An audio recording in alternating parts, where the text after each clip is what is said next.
Testing of Fuji Differential Pressure Transmitter. The unit has been set to a calibration range of input signal at 300 mm H2O to 0 mm H2O. For testing, we add a 24-volt DC power supply, a multimeter in order to measure the milliamp output, and some pressurized air as input signal, and a water column.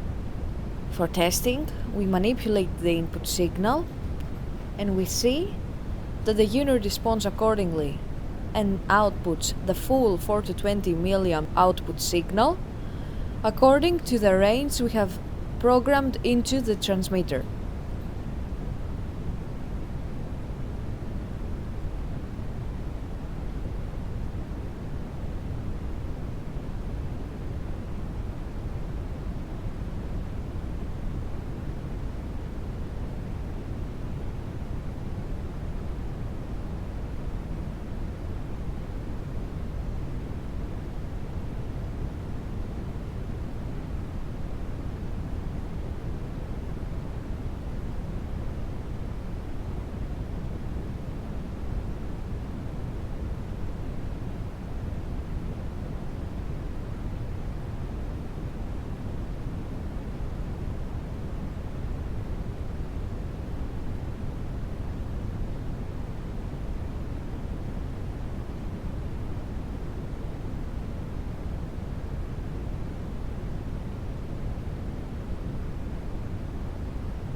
It is now clear that the differential pressure transmitter is working successfully and is ready to be delivered to the customer.